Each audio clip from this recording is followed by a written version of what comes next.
Madame, Monsieur, ravi de vous retrouver dans cette édition de journal. Déguerpis des espaces publics qui étaient le lieu de commerce.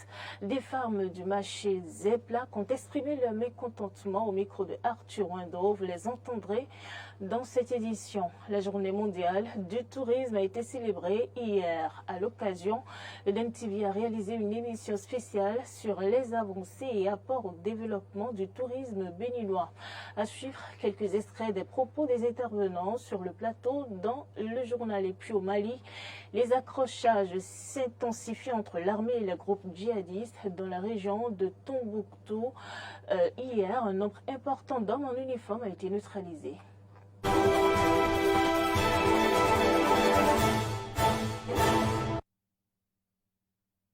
Je renouvelais votre confiance pour vous informer avec Eden TV. La nouvelle phase de l'opération de libération des espaces publics ne manque pas de faire des victimes. Une descente de l'une de nos équipes de reportage à Zeplak a constaté l'effectivité du déguerpissement a permis de rencontrer des femmes qui expriment ici au micro de Arthur Windov leur ras-le-bol. Ils ont dit pour laisser une distance de 3 mètres.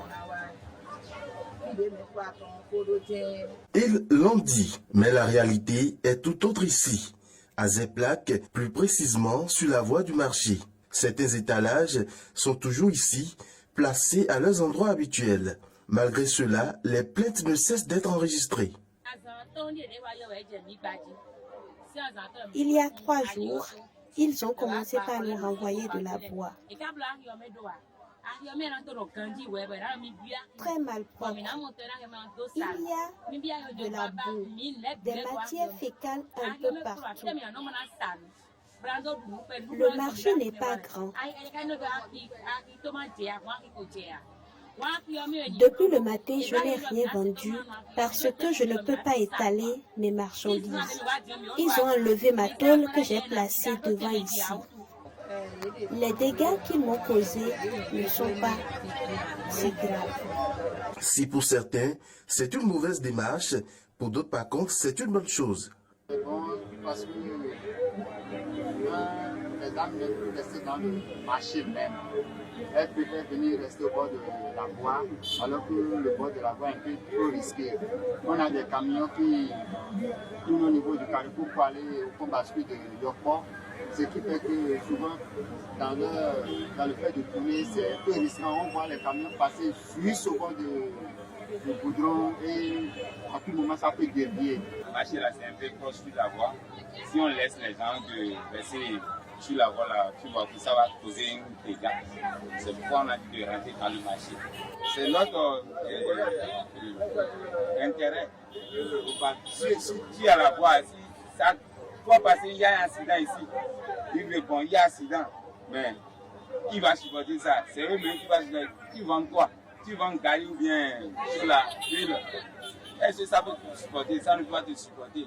L'occupation anarchique des artères est due à plusieurs situations. Selon les occupants, les responsables à divers niveaux ont aussi un rôle à jouer afin de permettre le respect strict des réglementations en vigueur. Il faut de venir indiquer les gens, de bien installer les gens dans le marché pour ne pas arriver au bord de la bouton. Parce que pour rester au bord de la bouton, là, c'est pas pour de rester dedans. Mais il n'a qu'à vous arranger dans le marché. Le marché là aussi, il y a des bas-fonds, c'est pas bien, il n'a qu'à bien arranger ça.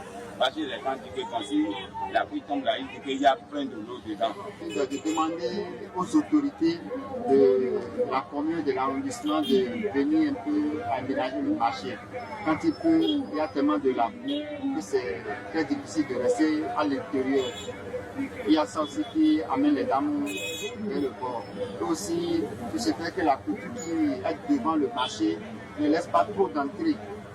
Donc on est obligé de passer seulement aux 2 portails. Et parfois les bonnes dames exposent jusqu'au portail. Donc s'ils peuvent aussi ouvrir quelques entrées supplémentaires, ce serait un peu bien pour le marché de Zeplak. Le processus de libération des artères est bien, mais il faudrait beaucoup plus impliquer la population dans son déroulement. Et à l'instar de Zeplak et de plusieurs autres communes du Bénin, les occupants de l'axe routier principal qui traverse la ville d'Alada subissent la répression liée à la libération des espaces publics. Retrouvons notre correspondant Kekeli Ojo depuis Alada. La ville d'Alada n'a pas échappé à cette opération de libération des espaces publics lancée par le gouvernement. La construction de la route à voie 40 à Kassato-Boycon, interrompue il y a quelques années, devrait reprendre d'ici peu. Les maisons et boutiques qui se retrouvent dans l'emprise de cette route inter-État souffrent. C'est nous-mêmes qui sommes c'est tout cela qui sont en train de casser aujourd'hui. Autant de Yahi, on avait déjà cassé, ils nous ont déjà dit que la voie c'est une voie 40. Ce que nous n'avons pas respecté avant. Ceux qui ont respecté n'ont pas eu de casse. L'État est dans ses droits.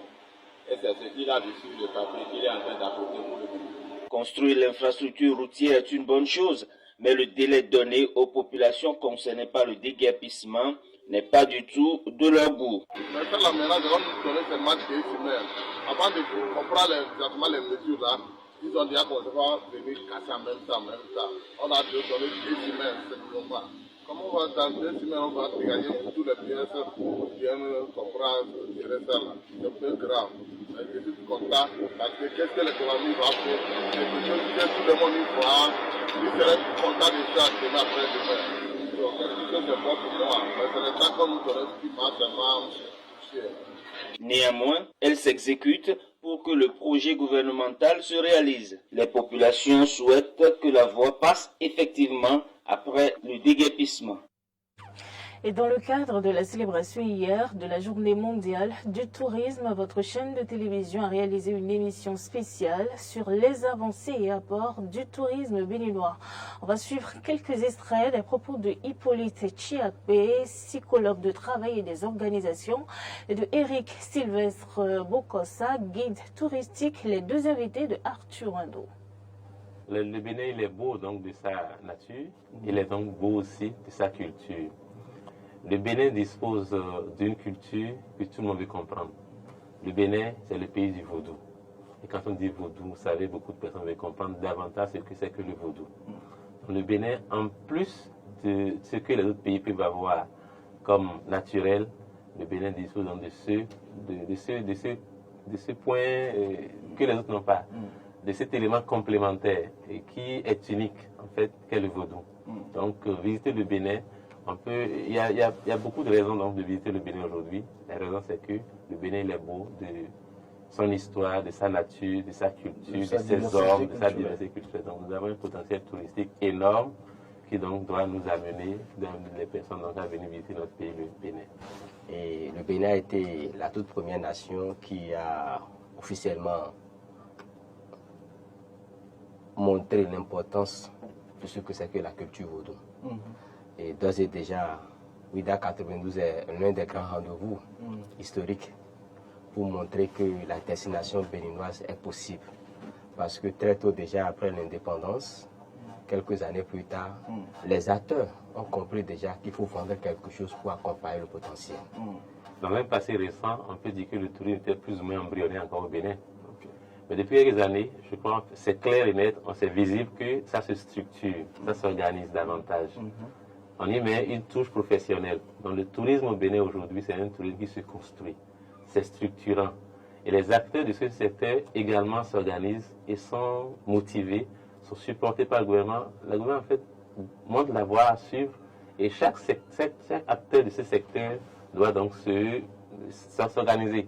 Ouais, donc chacun à son niveau s'organise pour que ce soit quelque chose de beaucoup plus professionnel. Et ça se voit à travers les investissements que nous avons dans le pays, qui sont énormes d'ailleurs, je n'ai pas besoin de le dire. C'est énorme, tout le monde peut le voir. Donc c'est un secteur qui se construit de façon très sérieuse et de façon très, très organisée. Nous allons remercier d'abord tous les gouvernements qui ont eu à innover, parce que 90, c'est d'abord la situation, le facteur, le déclencheur même de ce que c'est que la valorisation du tourisme. Nicéphore Sogolo avait fait en son temps. Jusqu'à ce que nous avons connu, le tourisme de compétitivité et de transfrontalier avait déjà commencé des étapes. Mais comme c'est des protocoles administratifs, son mandat est passé et le président Talon, il est venu. Il a su manager. C'était un processus. Le président Talon, il a su manager à travers la plaidoirie et le lobbying afin d'initier encore beaucoup d'autres acteurs à ce que le tourisme prenne. C'est ce qui a fait que la Banque mondiale a donné corps et âme avec d'autres partenaires, avec le gouvernement, afin de rehausser davantage ce vecteur de tourisme comme pôle socio-économique dans le processus de développement. En dehors du Bénin, insécurité totale dans la région de Tombouctou au Mali. Hier, mercredi, le JNIM, une organisation militaire et territoire, dans un communiqué accompagné de photos et de vidéos, montre des djihadistes maîtres du camp militaire malien et affirme avoir tué de nombreux soldats, fait un prisonnier et récupéré une très grande quantité de véhicules et d'armements. Les autorités maliennes de transition sont restées muettes à cette attaque et n'ont fait pour l'heure aucune sortie médiatique. Ces dernières semaines, les attaques se multiplient contre l'armée malienne sur le terrain. Une frange de la population et de ses environs a quitté les lieux et plus de 30 000 déplacés sont dénombrés. Et pourquoi l'Allemagne n'a pas encore identifié les responsables de l'explosion de Nord Stream? L'ancienne ministre autrichienne des Affaires étrangères nous présente les raisons. On l'écoute au micro de nos confrères de RT. La question est de savoir pourquoi les autorités allemandes n'ont jamais réagi à ça. Pourquoi n'ont-elles jamais invité les autorités russes à procéder à une sorte d'enquête? La réponse que nous devons donner est qu'il serait très probablement désagréable pour l'Allemagne d'accepter le fait que ses alliés de l'OTAN ont fait exploser une infrastructure énergétique très importante. Non seulement pour l'Allemagne, où se trouve le terminal, mais aussi pour toutes les entreprises qui étaient et sont toujours impliquées dans le consortium. Car il ne s'agit pas seulement d'une question de responsabilité et de risque politique. Il s'agit aussi, bien sûr, d'une question d'indemnisation des dommages. Alors qui paiera pour ces dommages? Tôt ou tard, il faudra qu'il y ait une sorte de différend juridique suivi d'une clarification juridique. Le chef de la diplomatie tunisienne a effectué une visite en Russie. L'essentiel à retenir de leurs échanges avec nos confrères de RT. Le ministre des Affaires étrangères de la Tunisie, Nabil Amar, est arrivé à Moscou où il a été accueilli par son homologue russe Sergei Lavrov. Les relations bilatérales et la coopération dans tous les domaines ont été abordées. Le secteur des hautes technologies, l'exploration de l'espace, le tourisme et l'énergie nucléaire. Une autre question importante de ces négociations, l'achat de céréales russes par la Tunisie. Selon Sergei Lavrov, une première livraison de céréales russes à la Tunisie a déjà été effectuée. Nabil Amar, à son tour, s'est exprimé d'une façon très positive sur l'état actuel de relations russo-tunisiennes. La relation tuniso-russe est diversifiée, elle est importante, elle est riche, il convient de l'entretenir et de la développer. C'est dans l'ADN de la Tunisie d'avoir avec tous les pays partenaires de très bons rapports, d'excellents rapports, et dans le cadre du respect mutuel, et nous apprécions en particulier ce respect que la Russie a toujours manifesté vis-à-vis de la Tunisie, vis-à-vis de ses symboles, vis-à-vis de son histoire, et c'est quelque chose que nous apprécions hautement et que nous réciproquons bien sûr, non seulement avec la Russie, mais avec tous les pays avec qui nous avons des relations de partenariat. Le ministre tunisien des Affaires étrangères s'est exprimé sur la crise migratoire. Il a confirmé que la Tunisie avait une feuille de route au sujet de cette question et il a déclaré que cette crise touchait tous les pays. Selon le ministre tunisien, il faut rester unis afin de lutter contre l'immigration illégale. L'agenda international a également été discuté par les deux diplomates, notamment les situations au Moyen-Orient et en Afrique du Nord. Selon Sergei Lavrov, le potentiel de conflit dans ces régions est élevé.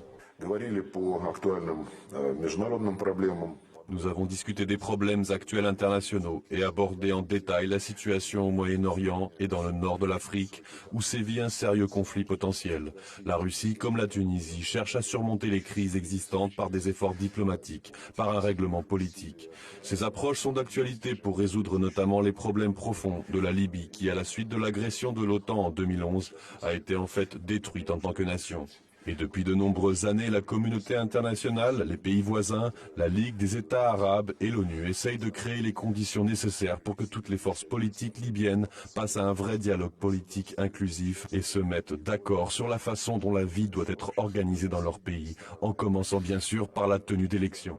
En répondant aux questions des journalistes, Sergei Lavrov s'est exprimé sur la récente déclaration d'Elina Valtonen, la ministre finlandaise des Affaires étrangères. Celle-ci a déclaré publiquement que les sanctions contre la Russie visaient également aux citoyens russes ordinaires, mais que l'Occident n'avait pas d'autre choix.